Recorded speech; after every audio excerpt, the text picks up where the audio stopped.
Bienvenidos a CUEC TV. A nombre de nuestro rector, el doctor Juan Ravindrana Cisneros, les damos la más cordial bienvenida. Hoy, amigos, les tengo un hermoso tema. La verdad es un tema apasionante, es un tema poco visto. Hoy vamos a platicar de los contratos ingleses y hoy tengo una invitada de lujo, a la doctora Litzy Garnica. Es doctorando en Derecho de aquí del Centro Universitario de Estudios Jurídicos y también es maestra en Derecho y aparte tengo que decirles que es catedrática de aquí de nuestro centro universitario y la verdad es que es un miembro más del Colegio Nacional de Profesionistas con posgrado en Derecho, por lo cual me siento complacido en invitarle el día de hoy para que nos platique de este importantísimo tema como experta. Litzy, bienvenida. De verdad me siento feliz de que estés hoy con nosotros. Muchísimas gracias, gracias por la presentación y bueno, como ya ha mencionado, soy Litzy Garnica y me especializo en Derecho Marítimo, Derecho de Desastres, grandes riesgos como sería aviación, marítimo, hidrocarburos, seguridad nacional y tecnologías emergentes, entre otras cosas.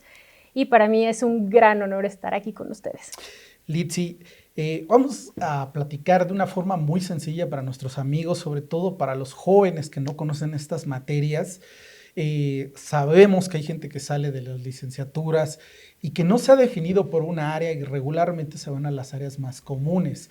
Esta materia que es tan especializada, sí me gustaría que manejes el lenguaje más sencillo para estos jóvenes. La verdad, a mí me gusta mucho que se enfoquen con un lenguaje sencillo para que ellos lo entiendan y sí me gustaría que nos digas pues, cuál es la importancia de estudiar contratos ingleses aquí en México.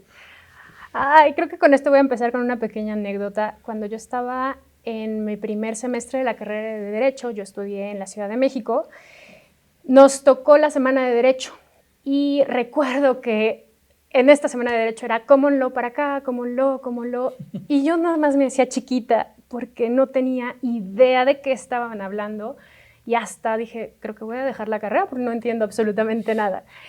Después, afortunadamente, empecé a darme cuenta que era la rama del common law y fue de las cosas que más me gustaron. Cuando estamos hablando de common law vamos a referirnos al sistema común o derecho común y precisamente tiene todo que ver con los contratos ingleses. Parecería que si estamos en México, estudiar o saber de contratos ingleses no tiene sentido. Sin embargo, entre más globalizados estamos y nos volteamos a atender negocios cada vez más grandes, es muchísimo más común que encontremos que estos contratos con los que vamos a estar trabajando van a estar fundamentados o basados en derecho inglés o incluso van a ser contratos ingleses propiamente dichos. Esto se vuelve muy importante porque a veces, desafortunadamente, no sabemos ni qué estamos firmando. Estamos acostumbrados a la estructura del derecho mexicano, estamos acostumbrados a esta forma en la que se presentan los contratos y resulta que firmas cosas que no sabes hasta que las cosas salen mal y te das cuenta que tu contrato era un contrato bajo el sistema inglés y que probablemente se va a ir a tribunales mexicanos, pero con una legislación extranjera. O quizás al revés, una legislación mexicana, pero la vas a tener que resolver en un tribunal en Estados Unidos o en Inglaterra o en cualquier otro lugar. Estas son el tipo de razones por las que es indispensable que cada vez voltemos a ver más el derecho inglés y los contratos ingleses, sobre todo cuando queremos trabajar en estos grandes negocios. Excelente. Fíjate que aquí y en diversas universidades siempre hablamos de contratos mercantiles, contratos civiles, contratos internacionales, pero te soy honesto, ¿cuántas veces te topas con gente que de verdad lleva contratos internacionales? Son muy poquitos que realmente tienen en la práctica este campo de experiencia y la mayoría se dedica pues a la parte nacional y cuando de verdad te topas con alguien que es un experto como tú, es súper diferente ver este tratamiento que se le da. Bueno, a mí de verdad digo, ¿por qué si estudias Derecho del Mar aquí es importante pues conocer estos contratos? Una de las cosas más maravillosas del derecho marítimo justamente es que vamos a encontrar que el mayor porcentaje de los contratos son contratos ingleses. Tenemos contratos ya por forma o estandarizados que van a ser producidos a nivel internacional y tienen, de hecho te van a traer la leyenda que tiene, bueno, en caso de controversia, prevalecerá el idioma inglés. ¿Por qué? Porque precisamente se está buscando que se atiendan al sistema inglés. Pero no solamente ocurre para el marítimo, también los vamos a ver en temas de comercio exterior. En estos últimos meses, con toda la situación conflictiva que se está viviendo entre Ucrania y Rusia, hubo una área muy grande de Europa, prácticamente todo el Mar Negro, iniciando desde Turquía, que se cerró. ¿Y qué generó esto? Que entonces ya no se podían hacer las entregas comprometidas, sobre todo las que iban por mar, alrededor del 80% de todas nuestras exportaciones van por mar. Entonces, ¿qué pasaba? No se podían entregar. Desafortunadamente tuvimos a muchos de nuestros vendedores nacionales o empresarios nacionales que no sabían que sus contratos estaban basados en sistema inglés y que tenían esta figura que se conoce como la frustración para poder liberarse de responsabilidades y no tener que cumplir con las entregas. Los que no sabían que existía esto, desafortunadamente tuvieron que pagar multas millonarias porque no tenían elementos para poder liberarse de este compromiso. Peor aún, desafortunadamente, muchos de ellos se dieron cuenta o descubrieron que habían firmado un contrato inglés. Fíjate qué interesante porque me recuerda a este buque enorme que se atoró ahí en uno de los grandes pasos que hay sobre todo a la parte del oriente del mundo, ¿no? El Ever Given, sí. Exactamente, y generó un caos a nivel mundial porque no podían pasar por ahí. Y obviamente este paso es como si paráramos aquí el canal de Panamá, que son pequeños estrechos que son, pues hay que decirlo, son abiertos también por el hombre, para facilitar el paso de las mercancías. Y fue interesantísimo ver cómo cientos de buques se quedaron ahí parados y pues obviamente generó estas demoras que estás diciendo y estas grandes penalizaciones por no cumplir. Así es, y se vuelve un tema sumamente interesante porque por un lado tienes a las aseguradoras diciéndote que si tú ingresas por esa zona ya no te van a cubrir tu seguro, pero por el otro resulta que tienes un contrato en el que te comprometiste a entregar la mercancía en tiempo. Entonces, sí hay formas. Quizás aquí en México tendríamos, por ejemplo, la figura de caso fortuito, fuerza mayor, que es difícil de lograr invocarla, pero es viable. En derecho inglés tenemos muchas más figuras, además del caso fortuito, de actos de Dios o hechos de Dios, como se conoce allá. Pero tenemos también otras figuras como sería, por ejemplo, la frustración, o tenemos también el misrepresentation o la representación Platícanos fraudulenta. un poquito más de estas figuras y sobre todo, pues, ¿qué versus tiene con nuestro país? Fíjate que el tema de la representación fraudulenta lo hemos visto en la negociación con Twitter. Twitter, como saben, todavía, bueno, ahorita parece ser que siempre sí va la compra de esta empresa. Sin embargo, una de las razones o una de las formas en las que los empresarios pueden liberarse de una responsabilidad contractual o evitar el ser penalizados por no firmar, cuando ya hay una expectativa como esta, que además se había hecho pública y demás, es justamente el misrepresentation o la representación fraudulenta. ¿Por qué? Porque justamente aquí lo que mencionaba Elon Musk era que se le habían inflado los números para hacer que él cayera en el error y comprara estas acciones. Al final se tienen que hacer investigaciones y demás, y vamos a tener figuras como el Discovery, en el que tú vas a poder solicitar entrar prácticamente a todos los documentos, a todas las computadoras, a todos los equipos de tu contraparte, algo que yo creo que aquí nos encantaría poder tener, pero bueno, en el sistema inglés obviamente también va a depender en qué corte se esté llevando, si estamos en Estados Unidos, si estamos en Inglaterra, o si incluso lo tenemos que solventar en México, que en marítimo ocurre muchísimo, que tenemos estos contratos ingleses y tenemos que solventarlos ante nuestros propios tribunales y bueno, por supuesto vas a tener que explicarle al juez cómo va a tener que resolver, porque normalmente no van a estar acostumbrados a esto. Fíjate qué menudo lío para nuestros juzgadores, para nuestros jueces, porque hablar de un contrato a nivel internacional que te remite a una legislación del derecho común de las grandes familias del derecho y nosotros perteneciendo a la otra familia que es la romano-germánica, que a pesar que es una de las más grandes, no tienen grandes puntos de contacto. A mí sí me gustaría, Litsi, que pues, nos platiques un poquito más sobre con qué otras ramas del derecho se relacionan los contratos ingleses. Fíjate que de las cosas más increíbles que están pasando, y no quiero decir que es tan reciente, ya estamos hablando de 2013 más o menos, y ya hay casos que llegan a la Suprema Corte que si bien no se está tomando como tal, diciendo que se usó como, digamos que no se dice, se resolvió como tal este caso por esta situación que ocurrió en un contrato inglés, pero sí están refiriendo dentro de las explicaciones que sí voltearon a ver los principios ingleses. Uno de estos casos es el caso, bueno, es uno de los casos que ocurre de responsabilidad civil en un hotel hace ya casi 10 años, en los cuales la Suprema Corte resuelve que atendiendo a los principios ingleses, y en ese caso en particular cita el caso de Bolton, ¿existe realmente un deber de cuidado o no existe un deber de cuidado? Este caso, el caso Bolton, si mal no recuerdo, es un caso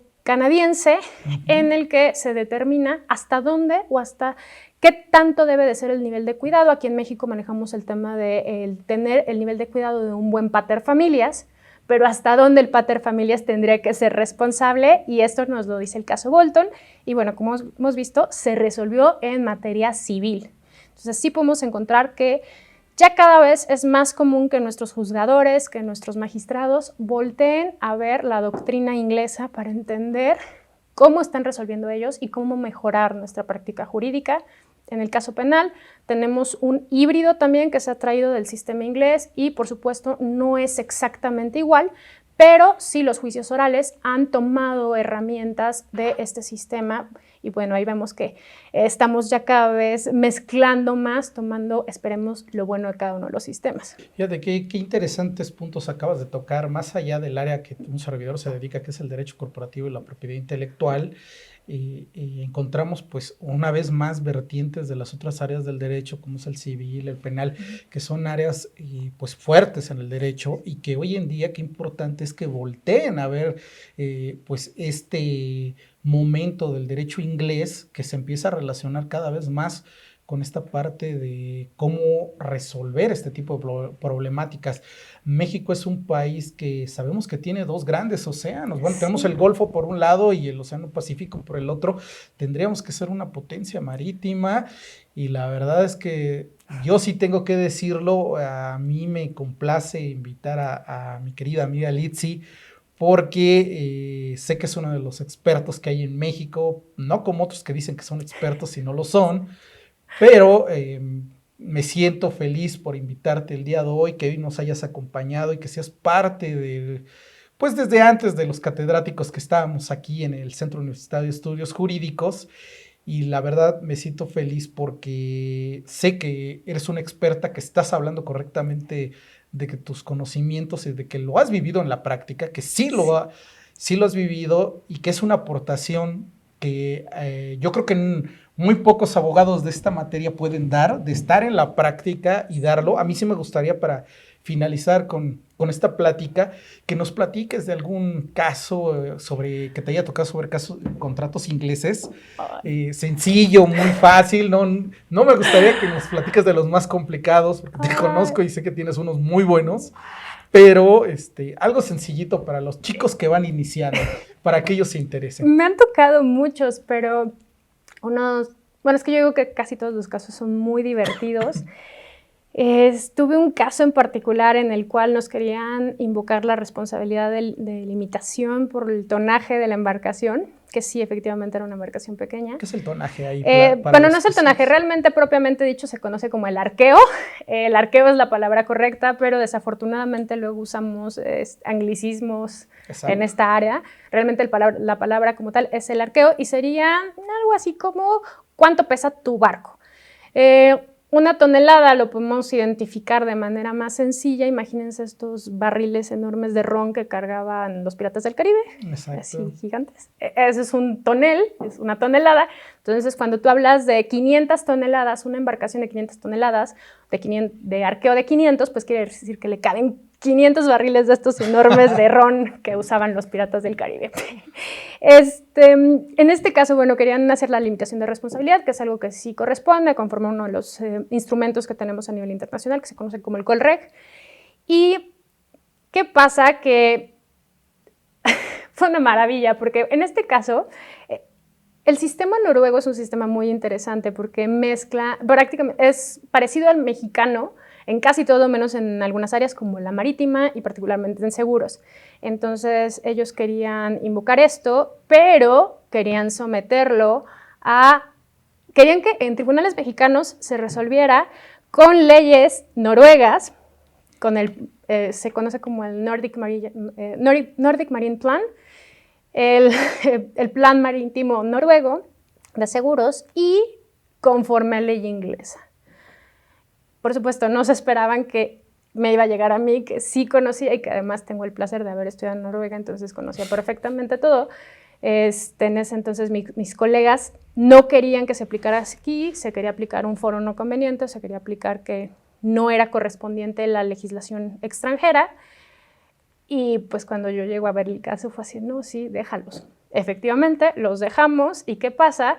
Que pues resulta que terminaron pagando 7 veces más de lo que ellos pensaban que iban a pagar porque no sabían hacer las interpretaciones adecuadas a la ley. Fíjate qué padre, qué interesante, porque a veces el no tener los conocimientos o no tener a un experto que de verdad conozca de este tipo de temas nos lleva, mira, a pagar muchísimo más. Solitos y de verdad, o sea, ellos fueron los que pidieron que se aplicara esa ley porque no la entendían y pensaron que les iba a beneficiar. Entonces, pues son de estos temas en los que a veces no crees que puede servir mucho y así hay muchísimos ejemplos en los cuales te conviene que se aplique otra legislación o otro marco y pasa mucho al revés y creo que esto es también algo muy interesante, lo estamos viendo ahorita con el tema de la línea 12 que se ha decidido llevar al extranjero, entonces se necesitan especialistas en nuestro país para poder hacer lo que se conoce como affidavits, que son declaraciones juradas sobre nuestro sistema jurídico, cómo funciona, cómo se resolvería el caso en nuestra legislación. Estas se firman de manera jurada, tal cual, y son los que se van a usar como evidencias dentro de la Corte en Estados Unidos con casos que podrían haberse resuelto en México o que ocurrieron en México, por ejemplo. Entonces también puede suceder a la inversa. Mira qué interesante. No, pues Litzy, yo sé que trabajas de forma independiente, que no tienes relación con ninguna otra persona más que, pues ahora sí que eres una profesionista independiente. Me gustaría que des, por favor, tus datos, donde te pueden localizar como experta y te localicen directamente y no a través de ningún otro medio. Aquí directamente en el CUEC sabemos que pueden contactarnos y que tenemos tus datos, pero sí me gustaría que digas dónde te podemos localizar. En redes sociales me encuentran como Lindsay Garnica, Lindsay, tal cual como les va a aparecer por aquí en algún lugar en el banner. Y también me encuentran en el correo lgarnica@mayday.intl.com, mayday.intl.com. Pues Litzy, no me queda más que darte las gracias. De verdad me siento feliz de que hayas venido a compartir con nosotros un poquito de tus conocimientos sobre esta materia. Y pues amigos, no me queda más que darles las gracias, invitarlos a que conozcan nuestra oferta educativa. Hoy ya contamos no solo con la licenciatura en Derecho, sino también con la licenciatura en Vista Aduanal. Ya tenemos 8 maestrías y 3 doctorados. Reciente acaba de arrancar el doctorado en Derecho Fiscal. No me queda más que invitarlos, de verdad. En el CUEC estamos preocupados por tener gente como Litzy, que pues sea conocedora y que tenga conocimientos reales sobre la materia que imparte, por lo cual pues no me queda más que agradecerles a nombre de nuestro rector, el doctor Juan Ravindrana Cisneros, y nos vemos hasta la próxima. Soy CUEG.